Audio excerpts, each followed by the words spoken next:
I don't know, that was a promotion, a demotion, or a sidewise motion.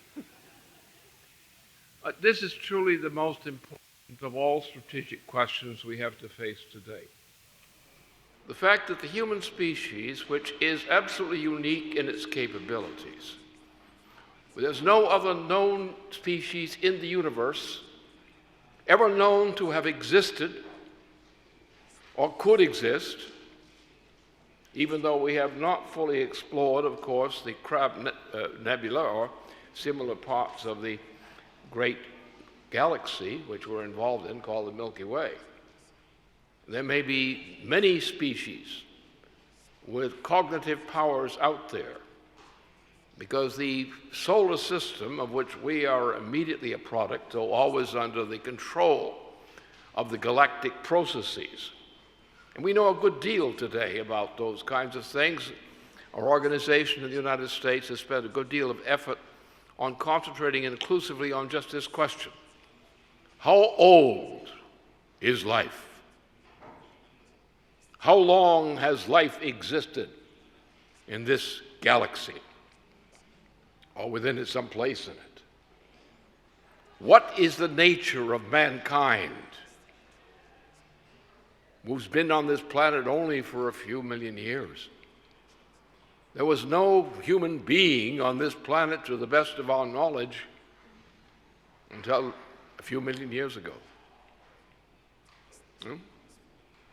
And yet, we're talking about billions of years of this galaxy, during which all living processes known to us have come into existence.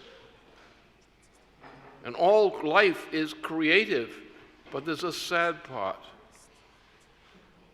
that over 95% of all known living species have been rendered extinct as failures in their time. The question, therefore, why, in these times, when we've entered a period in which there will be more great kills of living processes at this phase of the movement of the solar system through the galaxy, why should we be so presumptuous as to imagine that human life is not about to disappear as the dinosaurs did in the last great kill? What is there about human beings that says they're not just another animal species ready to get to the chop in the course of their time? The answer is a very little known question. Most people don't have an inkling of what the answer is. As a matter of fact, our societies are run on the basis of people who have no inkling what the human species is. All they can come up with is an explanation of some kind of an animal, with animal characteristics, of pleasure and pain and things like that might control the behavior of this animal. So why should we expect that we have a right to claim that the human species is going to survive the approaching point of a great kill in the course of the movements of the solar system up and below and around the galaxy we inhabit? How do we know that this 62 million year cycle is not going to take the human species away, as it's taken so many away before, and then before that, and then before that? And here you all these people talking about politics, they're talking about issues of politics, they're talking about practical opinion and public opinion and differentiations and costumes and all those kinds of things. And here we are, we're approaching the time of the great kill, where everything about us may suddenly disappear. So what are we worried about? If we're going to disappear, why do we worry? Why do we fight it? What is there in us that is not in other living species known to us, that might somehow miraculously pronounce a destiny for our human species which we grant to no other living species? The name for that specific quality which we know in the human species, which does not exist in any other known living species. There's a quality of creativity which is absolutely unique to mankind. And if you're not creative, and if you don't understand creativity, you haven't got a ticket to survival yet. Because creativity won't save you unless you use it. All you have to do is adopt a zero growth policy, a zero technological growth policy. I can guarantee you, your extinction will come deliberately on time. I don't know what the time is, but it's soon, in terms of geological and galactic time. So what are you living for? Why do you believe there's a future for your species? Why do you believe you should have grandchildren? Why should you exist? Now, how often do you hear the question which I have just posed discussed in policy making of nations? Here we are, the most important thing for any species to consider, its extinction and the possibility of not becoming extinct. A possibility known to us, or can be known to us if we're not stubbornly opposed to learning it, which is called human creativity, a phenomenon which does not exist as human creativity, as willful creativity in any other known species that ever lived to our knowledge. The human species, which has lived on this planet only a few million years, has a certain quality which no other known species of life has ever demonstrated. And unfortunately, among human beings, there's a very limited interest in the subject. They talk about creativity in all kinds of things. A different design of garment, for example. A different design recipe for cooking. These are all considered inventions or discoveries of principle. They're not. Whether you wear your skirts upside down or not is irrelevant to the question of species existence. It may be entertaining, but it doesn't have much pertinence to species existence. But there is a quality in mankind which we know and can know very well if we choose to do so, of genuine creativity. Now, first of all life is creative. All forms of life are creative. They are created as such. Everyone we know about was created. It was created as a qualitative differentiation from other kinds of species. It was not necessarily created in a single line of creation. There are many complicated kinds of ways in which breeding of species occurs and crossbreeding of species occurs. And there are derivations of new species occurs. These were things that we have studied in the basement, for example, in the history of the life on this planet and in this galaxy as far as we know it.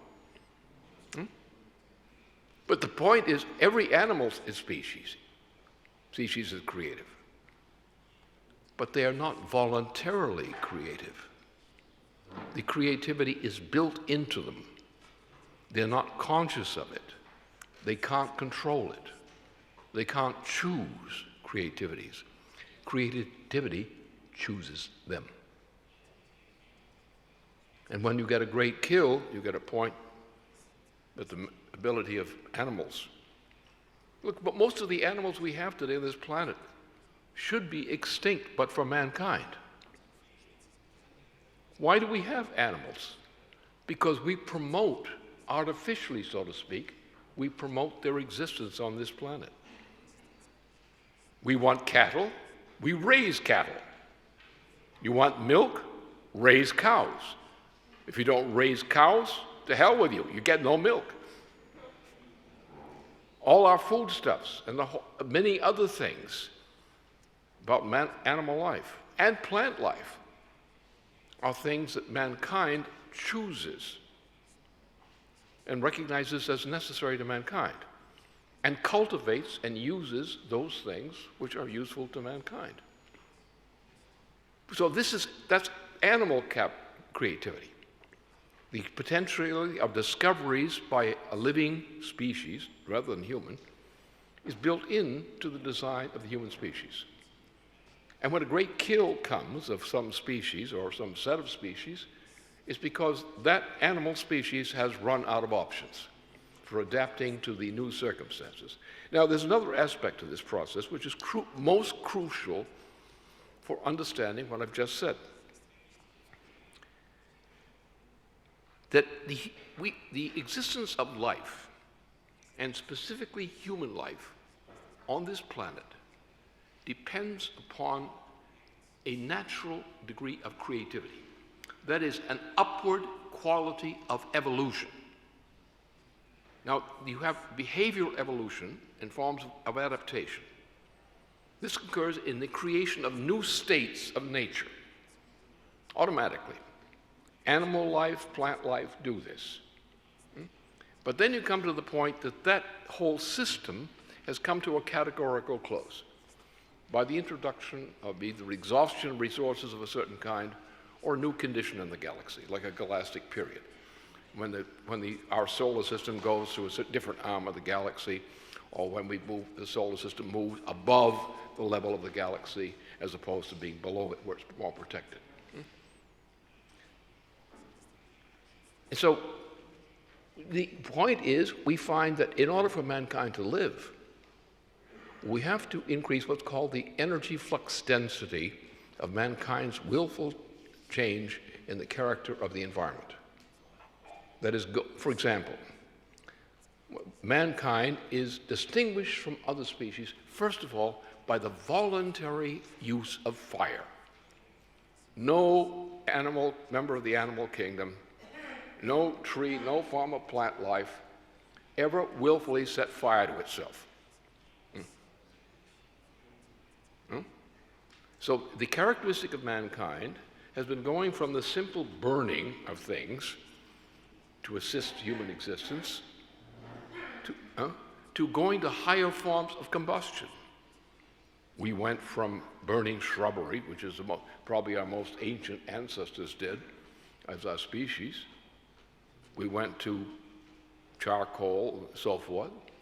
We went up to combustion of coal, of coke, and so forth. And all the way, each of these steps on which the progress of human existence has depended has gone to a higher level of what is called energy flux density. That is the cross-sectional temperature at which combustion occurs. And the ability to maintain human life and to maintain the growth and extension of the human species depends on going to constantly higher levels of what we call energy flux density. Now, we have recently entered a period in which the continuation of human life on this planet, even without any galactic changes, absolutely requires not only nuclear fission as a basic source of power to be applied to the needs of life.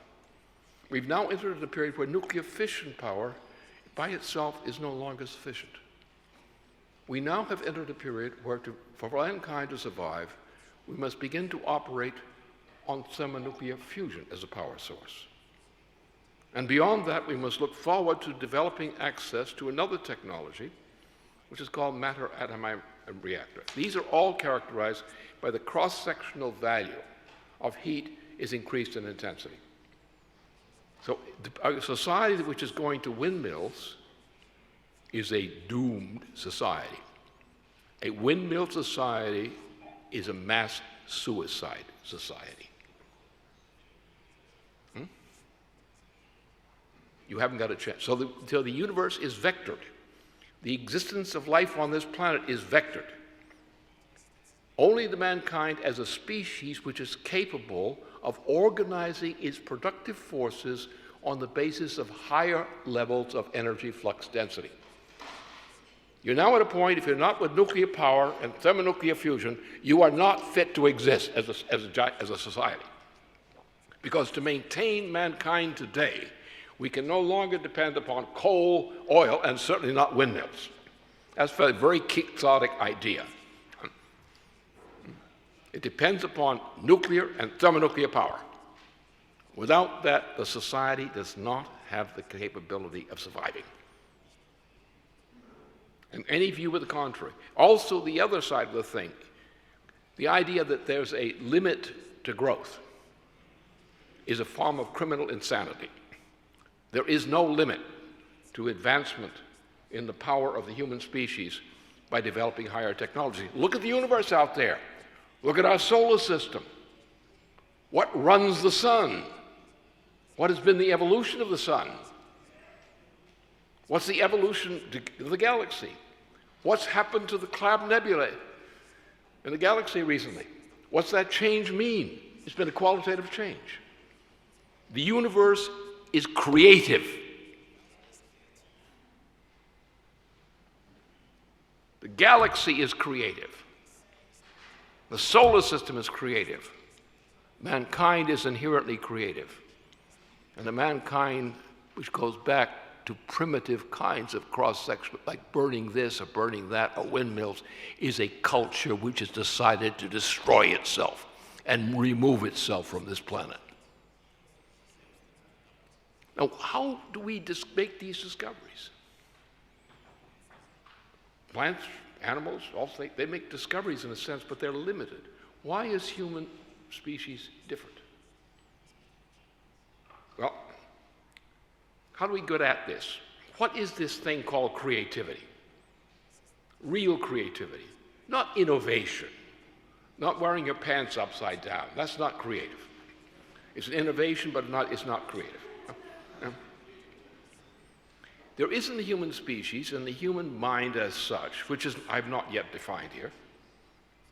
The human mind has a power of creativity, which is uniquely native to the human species. It's there potentially, unless there's some really serious malfunction in the biological system of the child, for example, or some damage that stops this process. But the human being is naturally creative. And what does that mean? That means that we are able to discover principles which are far beyond anything we know as sense perception. To the extent that man believes that the five senses determine what you are, is being a fool. There is a different aspect to true creativity. Now, for example, in physical science in general, the obvious thing is the thermodynamic model of it, that mankind is able to discover controllable nuclear fission as fire, other things before that. But how does this occur? What form does it take? What is creativity? How can we recognize it in ourselves?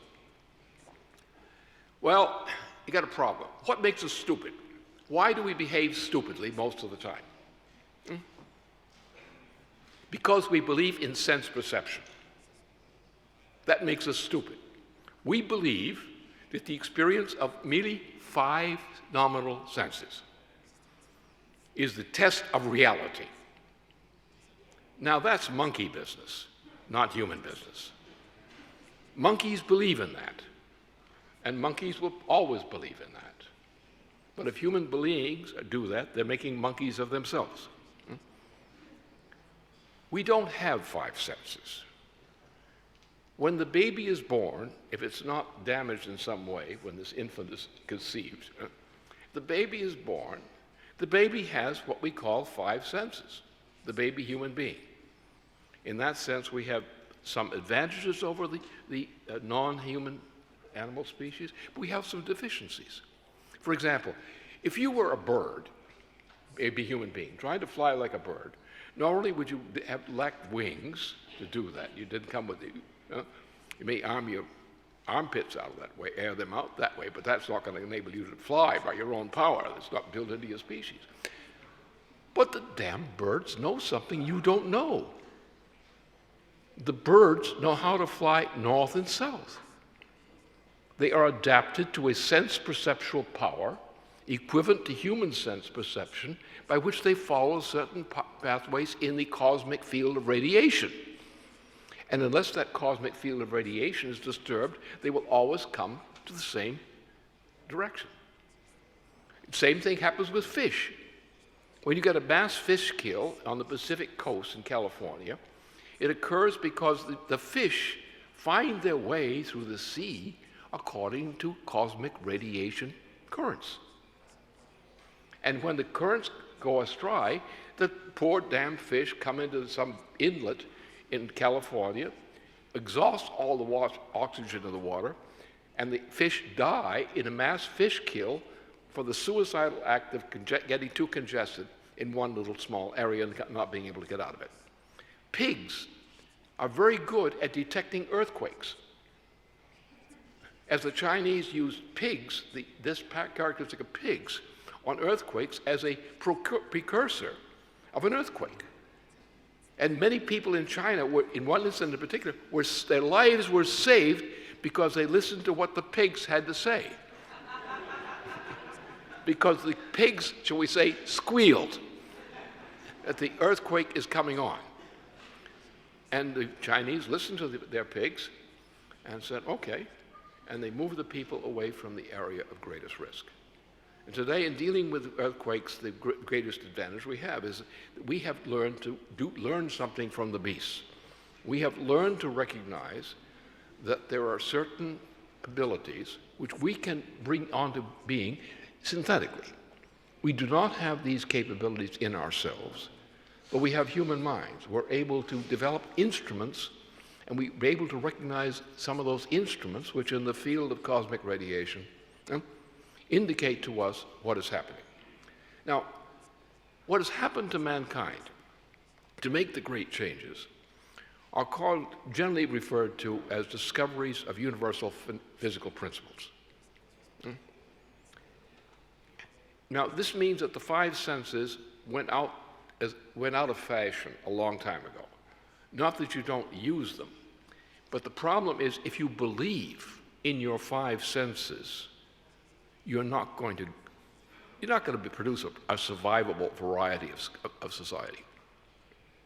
Because we depend greatly. For example, the discovery of gravitation, the principle of gravitation, which was done uniquely by Johannes Kepler, is a discovery of a universal principle. And Kepler's discovery of gravitation has influenced many other forms of attention. Today, with the nuclear developments, especially with the development of NASA, mankind went out into nearby space and began sending instruments into nearby space. Today, we depend upon many kinds of synthetic and other kinds of electronic instruments. We depend upon not only instruments, we depend upon the discovery of uniquely accurate physical principles. So what we call physical principles in chemistry and physics and so forth, these we begin to use as if they were organs of sense. Like we can predict the probability of earthquakes in certain areas. If we could get more instruments and better instruments, we could make a closer and closer approximation of some of these phenomena.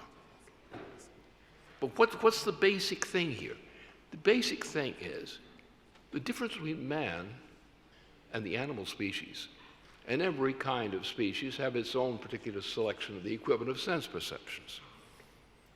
Mankind is able to voluntarily acquire these additional powers of sense perception or perception. And thus, the problem we have today is your typical person in a badly misinformed society believes that truth is defined by evidence of five inborn qualities of senses common to mankind. And that ain't true.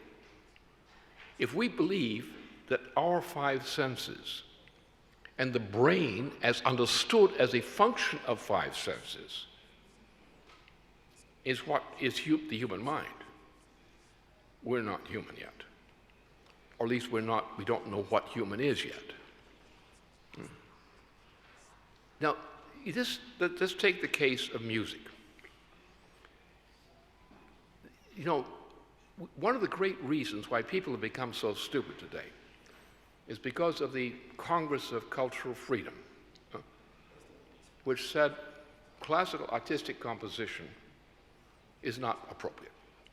We want to go by our instincts or fondling some part of our organ or somebody else's organ or something, which is the typical behavior today. So we don't recognize that the use of the five senses, a belief in the five senses per se, to test something with the five senses only, we tend to believe that that's a demonstration of reality. It's actually a demonstration of the capacity for death, accelerated death. Because you be in the five senses, if we believe that nations cannot forecast earthquakes,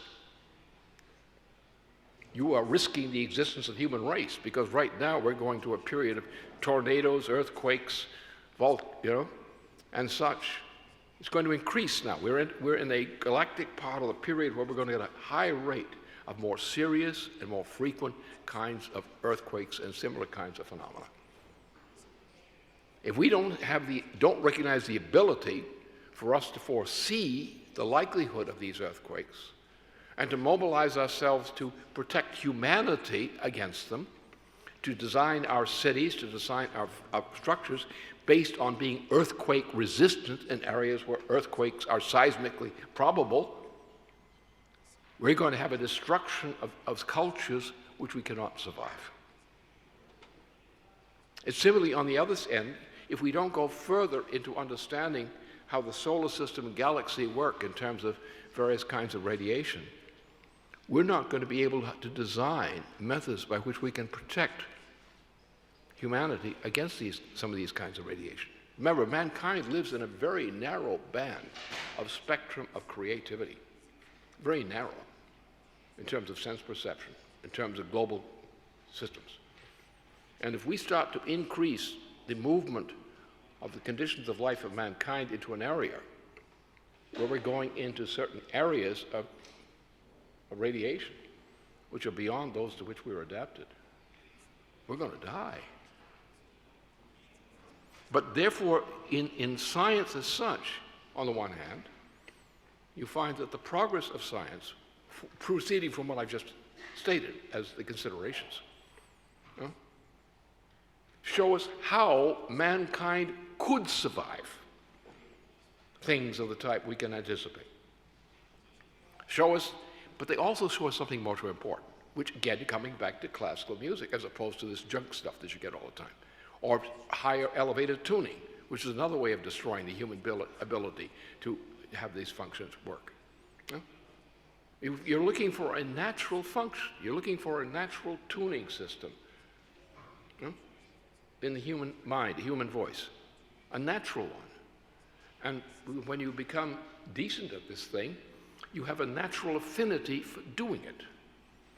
As Furtwängler would say repeatedly, the secret of music, of musical composition, lies not in the notes, but in the betweenness of the notes, which is something which Bach illustrates with his work. So, what is human then? What is about us that's potentially human, which is human naturally, but potentially human, which will enable us to survive where no kind of animal species ordinarily could survive? Because we are able to develop a form of mind which is not delimited by the notion of five senses, of five original senses. And it's when we go beyond that into higher realms, and when we attune our mind's orientation to experiments which do that, that mankind manifests the true distinction of mankind from other species and demonstrates a potentiality for the ability of mankind to survive where no animal species would have the kind of capability needed to make the kinds of adaptation by which man can cause its own survival. This is called creativity. Occurs how? Creativity does not occur in mathematics. Mathematics is inherently not creative. Because it's a five-sense structure. It's based on origin is in the five senses. Therefore, mathematics does not enable you. This is why Riemann said, in order to practice physics, we must leave the department of mathematics. If you rely on mathematics as proof, you're not thinking, really, humanly. Animals can do that, if they could calculate. Monkeys can't. And so when we're talking about the subject of creativity, we're talking about this area.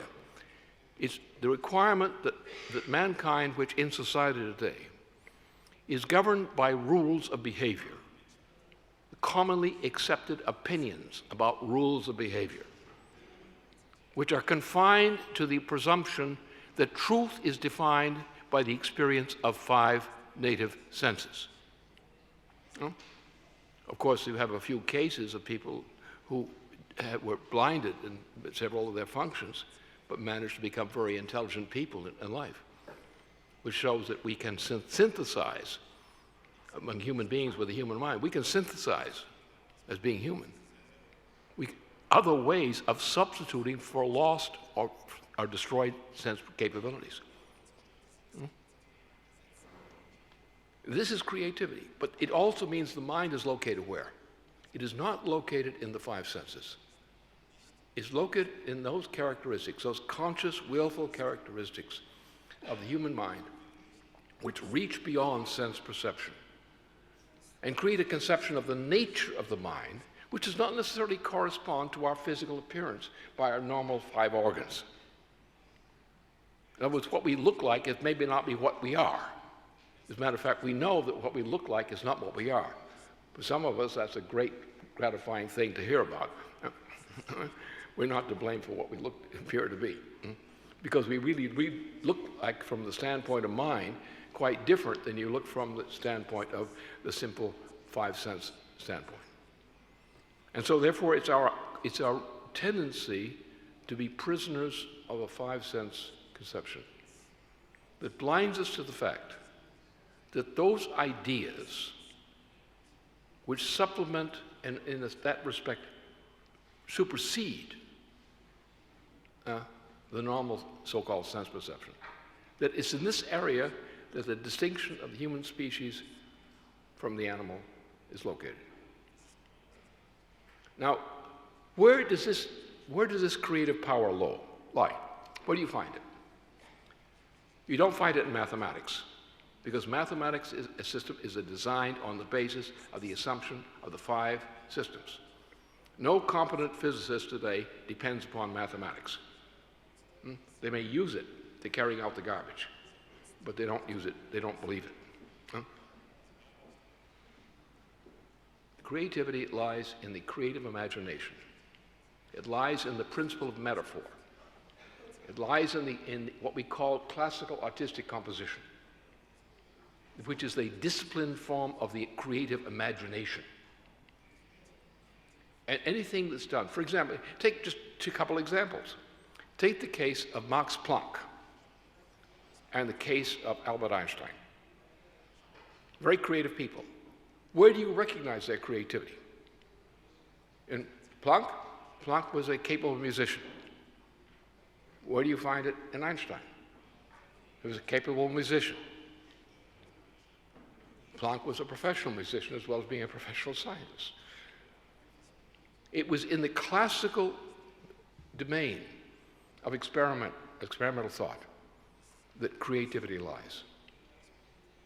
And it's for this reason that when we were forming the young youth organization, John Segerson and I launched this thing. Because we recognized, and I insisted, said you cannot, given the degeneration of the popular culture, including the so-called educated culture, or the cultivated culture, of society today, as in music, or as in anything else in classical artistic composition, if you don't base the development of the personality in a group, among participation in classical artistic composition, you're not going to develop a competent human mind for purposes of function.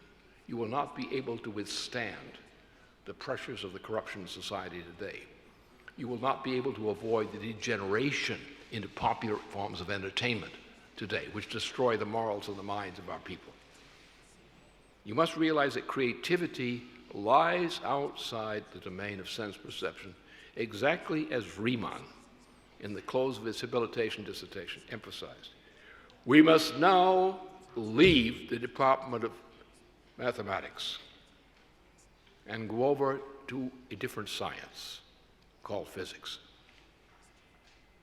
That's the basis of that.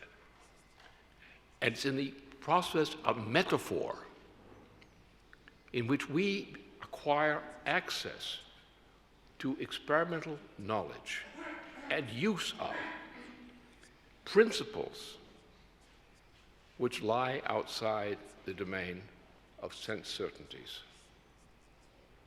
that mankind distinguishes himself from the beasts.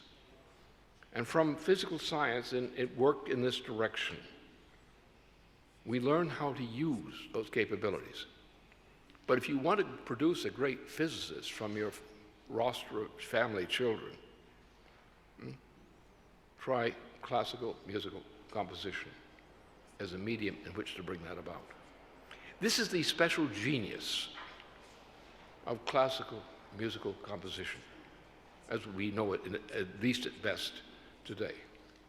We find that the power, once we are civilized and begin to know the language, like musical language, like a civilized creature would know a language, we find ourselves receptive to, attracted to, and able to distinguish almost instinctively what we mean by this music. We realize when you look at it, you look at the question of irony, and you take the case of a Bach fugal composition as the perfect test to demonstrate this. You can demonstrate everything by that principle. Because on the one hand, it's infinitely creative in a very interesting way, with very interesting principles. And therefore, what we have to do, you have to have a population which is sensitive to this aspect of the human mind. This aspect of the human mind is the location of human creativity. And the promotion of that aspect of the human experience, classical artistic culture as an expression of the principle of metaphor, is the principle of the ordinary discovery, principle of discovery. And when you take this kind of thinking over into the department of the practice of physical science, the same thing. And there you have an example of the role of classical musical composition, as in the illustrative cases of both Max Planck and Albert Einstein in particular, and Vernadsky also. You get a demonstration that in the department of classical artistic composition, in which the mind is experimenting with the attempt to discover principles and expresses the yearning for that experimental result as the incentive of creativity for the human mind. That is creativity, is getting outside the ordinary habits or habituation of life. And it's only when we try to become attuned to that which seems at first elusive to us. What does this mean, says a child? You try to tell the child, and sometimes you tell them to sing. And you would recognize that they did have a sense of what that was, and you would sense that. Then you would take a great Shakespeare play or a tragedy by Schiller, and you would see how it works in the same way. The imagination evoked in the audience, which is the creative element, becomes manifest. So we live at, the point is simply demonstrated this. There's much more to this, of course. But to get to set forth to you in just a short time what the issue is on which my whole life experience up to date has been largely centered. It's just this. It is in classical artistic composition, in the function of metaphor, in classical usage, in which we find the faculty of creativity, not in physical science, not in mathematics. You find it in respect to physical science, but not within it. You find it in the imagination, and the developed imagination of a certain type, the classical cultural imagination, as typified by the works of Plato, for example. Classical imagination, hypothesizing the higher hypothesis, going outside the present dimensions of human cognition to open up experimentally a possible new avenue, which is true creativity. Just that extension. And it's on that, on the sensitivity to the senses we don't have, but which exist in the universe, and we discover as existing in the universe, or we may even create a new principle in the universe, and that has been done before. It's when we think in those terms, rather than the vulgar steps of argument and all the interpretations and so forth, which don't mean a damn thing in the end. The creativity lies. The problem today with the subject of creativity, most people have no idea of what it is. They may have opinions and descriptions which they think they know, but you find that most of them don't work. And you come back to a few reliable standards, as in the case of Bach, properly tuned, and you suddenly find yourself, when you get this idea, you find yourself in a realm of temptation, of making discoveries. You ask questions about what you're hearing. Why? How does it work? Why does it work? Why are we influenced by it? And why is it that we find ourselves living not within a world of five senses, but a world of the imagination, within which you find discoveries which are not sense perceptions at all? Like Kepler's discovery of gravitation was a contradiction between two things. One, the faculty of sight, the conception of how the orbits of the planets were organized. But that didn't account for this motion. So he brought in harmonics. And he found out there's a very complicated, in a sense, system of harmonics that defines what the orbit is determined to be. So therefore, by looking at the contrast between two products of sense perception, one is the sense perception of sight, of the way the orbits seem to be organized. The second is the harmonics. And it's in the harmonics, which is not sight, but a completely different sense, in which the contrast between sight and harmonics as principles of sense perception, by their contradictions, manifest a principle which is not a sense perception. And the principle of gravitation, as discovered uniquely by Johannes Kepler, based on considerations by Nicholas Acusa, was a discovery of a universal physical principle which did not exist in line of sight and did not exist in ordinary harmonics, but was as a principle independent of sense perception.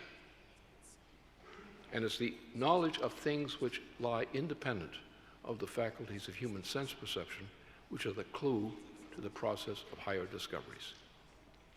The problem of society today is that this precious knowledge, which I deem personally precious because of the way I've experienced it, is the secret of humanity. And is the sense, supplies the sense of intention, of purpose, which impels us in directions of discovery, to discover principles, universal principles of physical and related action, which cannot be defined by the modes of so-called sense perception. What moves you in great music, in a great performance is not sense perception. It's something which lies independent of sense perception, which grips you because it comes outside the domain of your sensorium. There's a kind of magic and mystery in the great achievements in musical performance, for example, the greatest ones, because it's a contrast among various kinds of sense perceptual activity. You find something which grips you more than anything else. You cannot define a single sense which is responsible for it. It comes like magic. It's not magic, it's really humanity.